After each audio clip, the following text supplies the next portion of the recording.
Warga sering melihat sosok yang sering bergelantungan di pohon itu.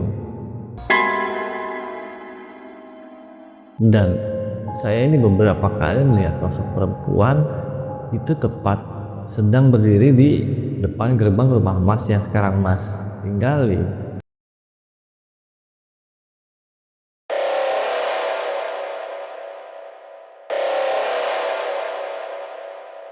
Assalamualaikum warahmatullahi wabarakatuh. Selamat malam sobat pecinta cerita misteri. Terima kasih yang sudah kembali menonton video ini dan mengklik videonya. Saya mengucapkan banyak terima kasih, serta yang buat baru datang menonton, saya ucapkan selamat datang. Semoga suka dengan cerita ini ya. Sebelum masuk ke ceritanya, saya minta teman-teman nih boleh ditekan dulu tombol subscribe-nya, dinyalain loncengnya, di-share, serta di komen sebanyak-banyaknya biar sobat semua gak ketinggalan video terbaru dari Menyikap Malam. Oke, tanpa banyak waktu lagi ya, mungkin kita langsung masuk ke ceritanya.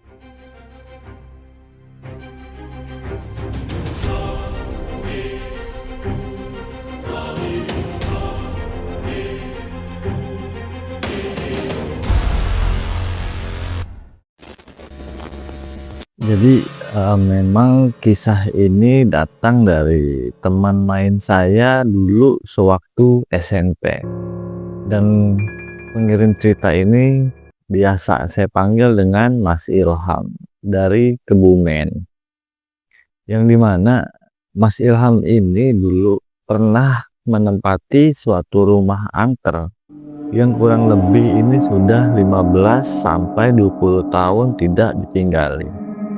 Dan rumah ini terletak di kisaran daerah Tangerang Selatan. Menurut pengakuan Mas Ilham, di mana itu di hari-hari awal beliau pindah, itu tidak ada keanehan apa-apa. Ya seperti biasanya orang pindahan lah. Cuman ketika Mas Ilham ini mencoba buat beres-beres barangnya, packing-packing, naruh ke tempatnya masing-masing agar indah terlihat, seketika nih ada mulailah sedikit gangguan, yaitu jadi Mas Ilham ini sebelum pindah ke kamarnya ini, karena memang di sore itu capek habis pindahan, cobalah Mas Ilham buat pergi ke warung kopi setempat dengan niatan mau ngobrol dengan ya warga setempat. Ditanya sama salah satu pemuda yang ada di warkop tersebut, ditanya kurang lebih begini, "Mas, kamu baru pindah ke sini ya? Sebelumnya memang di mana? Tinggal di mana?" Dijawab oleh Mas Ilham, teman saya, "Saya memang kebetulan dari kampung, Bang. Kenapa saya pindah ke sini? Karena memang bapak saya dapat mutasi kerja dari kampung ke Jakarta. Jadi kami semua nih sekeluarga mau nggak mau harus ikut bapak ke Jakarta, karena nggak mungkin dari kampung bapak kerja pulang pergi ke kampungnya, lumayan cukup jauh ya." Dan memang Mas Ilham ini tinggal dengan kedua orang tuanya dan satu orang pamannya. Kita sebut aja ini pamannya Pak Dedi lah ya, atau enggak Om Dedi kita sapa ya. Ketika omongan di situ, nggak tahu kenapa nih pemuda yang ada di warkop tersebut itu seketika bilang, "Sampean benar berani tinggal di tempat itu?" Loh, memang ada apa di tempat itu? Saya tidak tahu menahu, saya hanya ikut orang tua saya. Enggak, ini sih menurut cerita warga aja, dan saya pun pernah mengalami hal yang menakutkan, yaitu saya pernah melihat salah satu makhluk gaib di kisaran rumah itu. Lantas Mas Ilham yang memang baru menepati tempat tersebut, ya mungkin tidak percaya ya, karena omongan-omongan sebilas doang. Saya sewaktu pulang dari kerja dulu itu kurang lebih pukul 11 malam, saya lewat di rumah itu, dan saya ini beberapa kali melihat sosok perempuan itu tepat sedang berdiri di depan gerbang rumah Mas yang sekarang Mas tinggali. Oh, itu ya, Mas, oh mungkin saya tidak tahu, itu sih ya gimana keluarga nanti. Oh ya sudah, yang jelas saya tidak ada niatan untuk menakut-nakuti, cuman, Mas ini harus hati-hati aja dan jangan lupa berdoa kalau sudah melakukan aktivitas di rumah itu. Iya, Mas, terima kasih kalau sudah mengingatkan saya. Semenjak, dengar perkataan anak muda tersebut, jadi, Mas Ilham ini sempat memikirkan ya, apa benar apa yang diomongin pemuda tersebut pernah melihat salah satu makhluk yang bisa dibilang menyeramkan di rumah yang baru saya tempati ini. Karena, jujur memang saya ini di kampung sudah tinggal di salah satu pelosok yang memang di kampungnya ini banyak banyak makhluk begituan juga. Jadi nggak heran lah apabila Mas Ilham melihat makhluk ini. Sontak, seketika ceritalah beliau ke pamannya ini, "Paman, saya tadi habis main ke warung, saya mendapat kabar bahwa memang rumah ini ada hantunya," begitu kurang lebihnya. Lantas dijawab sama pamannya, "Loh, bukan begitu, Dek. Jangankan di rumah ini, di semua tempat juga memang itu semua ada penunggunya. Lantas bagaimana paman? Ya sudah, kamu tidak usah memikirkan hal apa-apa, kamu fokus aja beres-beres barang kamu, kemas-kemas barang kamu, rapikan dan besok baru kita mengadakan syukuran." Ini, ketika Mas Ilham coba buat naruh packing-packing barangnya ini, memindahkan dari satu tempat ke tempat lainnya, itu entah kenapa ya, Mas Ilham melihat ada salah satu sosok yang sedang berdiri di sudut kamarnya ini. Itu sosoknya ini menurut pengakuan Mas Ilham sosok yang tinggi, hitam, dan besar. Dan itu pun beliau melihatnya di cermin meja belajarnya, karena kan memang posisi meja kamarnya ini, meja meja belajarnya ada tepat di mana berseberangan dengan jendelanya ini. Jadi Mas Ilham melihat ini melalui cermin meja belajar ini. Ketika itu pun, ya mungkin ini hanya halusinasi saya saja. Ini mungkin hanya, ya mungkin itu saya kecapean. Dan di saat itu pun, jadi Mas Ilham ini langsung lah tidur di tempat tidurnya karena memang udah terlalu capek dan barang pun belum rapi semuanya ya. Kita juga mungkin maklum bahwa memang kalau orang pindahan ini sangat lelah sekali, sangat banyak makan tenaga ya, sehingga di malam itu pun mencobalah Mas Ilham untuk tidur di tempat tidurnya. Dan ketika Mas Ilham ini tidur, jadi beliau ini merasa seperti kalau kata orang bilang ini direp-rep ya, dimana tubuhnya Mas Ilham ini susah sekali untuk dibangunkan atau digeser, bahkan beliau ini sempat tidak bisa nafas beberapa kali, sempat sesak dadanya ini. Dan, ketika itu pun Mas Ilham melihat sosok apa yang dilihatnya tadi di sudut, yaitu sosok yang tinggi, hitam, besar, kali ini tepat berada di atas tubuhnya beliau. Di waktu itu pun Mas Ilham mencoba membaca bacaan doa apa yang beliau bisa. Dan ketika membaca doa, seketika pun hal ketetapan yang dirasakan Mas Ilham ini hilang begitu saja. Sontak di malam itu pun Mas Ilham tidak bisa tidur nyenyak seperti pada umumnya. Padahal badannya ini terasa lelah sekali karena habis pindahan, habis ngangkat-ngangkat barang. Cuman mengalami hal itu, Mas Ilham jadi tidak bisa tidur nyenyak di malam itu. Lantas langsunglah beliau turun ke lantai bawah karena memang, rumah ini cukup luas ya. Itu rumahnya di mana memiliki 2 lantai dan 2 kamar tidur di atas, 1 kamar mandi, serta 2 kamar tidur di bawah dan 1 kamar mandi. Jadi totalnya ada 4 kamar dan memiliki lahan yang cukup luas. Di belakangnya ini banyak beberapa tumbuhan yang memang tumbuhan ini bisa kita nikmati atau bisa keluarganya nih nikmati. Langsung si Mas Ilham ini bercerita kepada pamannya apa yang dirasakannya, bahwa beliau ini benar-benar melihat satu sosok yang begitu jelas di secermin itu, namun ketika dilihat kembali tidak ada apa-apa. Bahkan pamannya ini bilang, "Ah, itu hanya halusinasi kamu saja. Kamu ini kan memang dari pagi sampai malam segini kamu ini memang belum istirahat. Itu mungkin hanya halu kamu saja. Ya udah, sekarang kamu jangan berpikir aneh-aneh. Kalau kata orang Jawa, ya wes kamu langsung istirahat tidur saja." Langsung Mas Ilham ini kembali tidur dan tidak ada gangguan apa-apa sampai keesokan harinya. Tiba di keesokan harinya, kembali lagi Mas Ilham main ke tempat warung kopi di dekat rumahnya ini ya. Karena memang warung kopinya ini kalau kita bilang nih banyak yang nongkrong di tempat itu.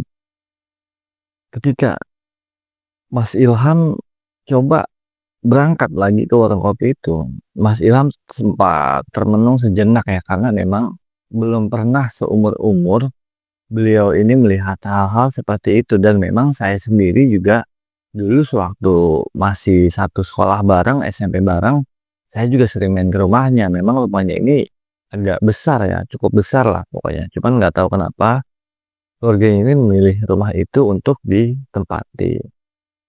Ketika nyampe warkop itu, ngobrol lagi dengan pemuda yang sebelumnya dikatakan bahwa itu, "Coba deh kamu keliling-keliling ke belakang Mas.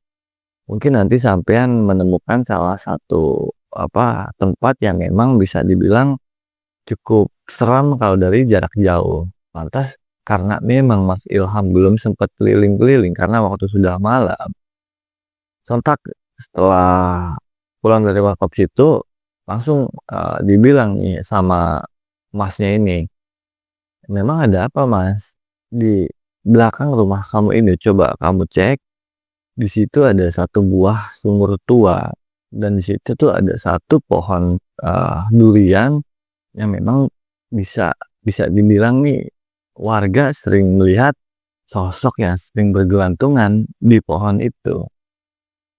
Ketika berbicara dengan Mas itu, pulanglah kepikiran bahwa apa iya di belakang rumah saya ada sumur dan satu buah pohon durian yang begitu nikmatnya kalau kita sedang panen. Berjalan Mas Ilham pulang ini tanpa pikir panjang lagi langsunglah berangkat ke halaman belakang rumahnya ini. Ketika dicari-cari memang sempat tidak menemukan, namun matanya Mas Ilham ini menuju ke salah satu sudut yang memang di sudut rumahnya ini, yaitu di belakang rumah. Itu ada salah satu gundukan kayak tumpukan pohon gitu. Dan memang ketika disamperin dibongkar itu, dan memang benar di bawah tumpukan batang pohon ini ternyata memang di situ ada satu buah sumur. Lantas ketika benar-benar di situ ada sumur, pamit ke dalam Mas Ilham memberitahu pamannya, "Paman, coba dah ikut saya sebentar. Saya menemukan salah satu sumur yang mungkin nanti bisa kita pakai untuk mandi atau kita bisa pakai buat menyiram tanaman." Karena memang dari halaman belakang ke kamar mandinya ini cukup jauh. Kalau kita mau nyiram tumbuhan yang di sini memakan waktu juga. Jadi mungkin dari sumur itu diambil air, nyiram lebih gampangnya kayak gitu. Langsung pas itu berangkatlah pamannya ini ke belakang sumur ini, dan benar saja memang pamannya ini kan memang bisa dibilang orang-orang mengerti dengan hal-hal gaib. Jadi mengertilah bahwa di sumur itu tuh ada apa aja. Namun pamannya Pak Dedi ini, pamannya Mas Ilham, tidak mau memberitahu bahwa memang ada sesuatu di sumur ini, karena ya mau nggak mau lah pamannya ini menganggap ponakannya ini jadi anak penakut. Setelah kurang lebih ini berkisar 3 hari, satu pengalaman aneh pun menimpa teman saya ini. Ketika beliau mencoba potong rumput di belakang rumahnya, itu tiba-tiba aja nih ada yang nyambit seperti sebatang pohon kecil gitu ya, tuk kayak. Itu sebanyak 3 kali. Setelah timpukan 3 kalinya ini, karena memang Mas Ilham penasaran ya, nggak mungkin pamannya, sedangkan pamannya ini sedang keluar. langsung Mas Ilham ini melihat ke atas pohon itu, pohon durian yang saya maksud tadi. Ketika Mas Ilham melihat ke atas pohon durian ini, dan benar saja itu memang benar-benar ada salah satu sosok yang sedang duduk di atas pohon durian tersebut.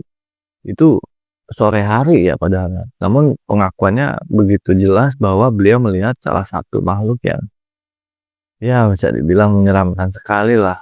Kita bisa bayangin sore-sore ngeliat gituan lagi potong rumput, ya saya sendiri juga mungkin berpikir, ketika melihat salah satu sosok itu di atas pohon durian, langsung detik itu juga gunting rumput yang sedang dipegang oleh Mas Ilham itu dibuang seketika. Beliau langsung lari ke belakang rumah tuh muter, karena memang posisinya halaman belakang rumah ini kalau mau masuk ke dalam itu cuma satu pintu, nggak ada pintu lagi. Jadi terpaksa Mas Ilham ini harus muter ke samping pintu ini baru masuk ke ruangan dapur.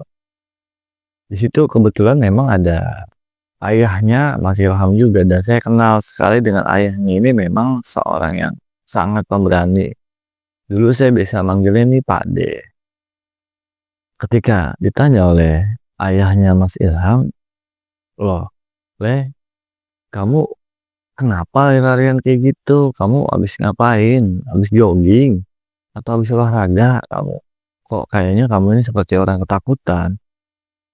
Mas Ilham dengan orang yang panik, ngos-ngosan, karena 2 kali melihat kayak gitu di rumahnya, ya takut juga mungkin ya. "Pak, aku melihat ini Pak, sosok yang putih sedang bergelantungan Pak di atas pohon durian ini Pak." "Oh, itu hanya mungkin halu kamu saja." "Enggak Pak, ini bener-bener saya ngeliatnya jelas sekali Pak, sore-sore, masa mungkin saya halu sore-sore Pak?" "Ya wes ya wes, kamu mandi sana, sholat sana kamu." Dan nggak lama setelah Mas Ilham cerita ini pun, jadi ayahnya langsung berangkat ke halaman belakang ini untuk memastikan apa benar apa yang dilihat oleh anak saya. Dan karena memang bapaknya ini seorang yang pemberani, disamperin dah tuh ke belakang. Setelah disamperin, memang dilihat oleh Pak D ini tidak ada apa-apa, cuman ya seperti pohon-pohon biasa aja, tidak ada apa-apa. Lanjut cerita singkatnya, setelah malam hari benar-benar ditanya oleh ayahnya, "Kamu ini kenapa tadi sore?" "Pak, saat saya sedang potong rumput, itu awal saya disambit pohon sekecil ranting ini, itu sebanyak 3 kali Pak. 1 kali sambitan, 1 kali timpukan, saya tidak takut, saya tidak ada perasaan apa-apa. 2 kali timpukan, tetap saya tidak ada apa-apa. Namun yang timpukan terakhir ini terasa jelas sekali bahwa memang ada salah satu yang orang atau makhluk lain itu nyambit saya dari atas Pak, dan langsung di detik itu juga saya nengok ke atas Pak. Ketika saya nengok ke atas, itu benar-benar sosok yang menakutkan Pak, saya ngelihatnya. Saya tidak mau Pak melihat seperti itu lagi. Di situ pun karena memang Mas Ilham ini bercerita dengan sangat serius, dengan ekspresi wajah yang benar-benar meyakinkan bahwa beliau ini melihat sesuatu, dan malam itu pun berbicara Pak D ini kepada pamannya. Itu perbincangannya kurang lebih begini, "Coba deh, tolong kamu lihatkan ada apa di pohon durian ini, dan ada apa di sumur sebelahnya ini," karena memang kan berdekatan ya. Setelah diterawang,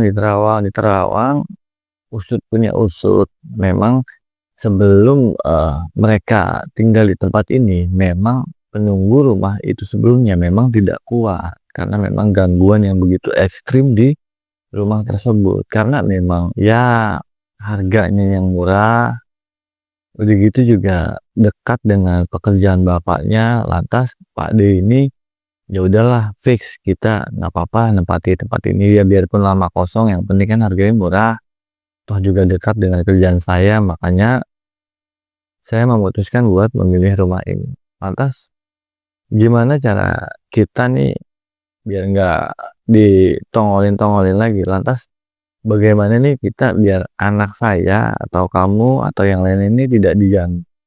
Ya sudah, saya punya saran begini, Pak, mungkin nanti di malam Jumat, cobalah rumah ini untuk kita adakan syukuran, karena memang kan dari awal kita pindah ke sini itu belum ada syukuran, atau enggak bahasa orang sekarang dibilang ada pengajian. Nah, baru pindah terus ada pengajian rumah.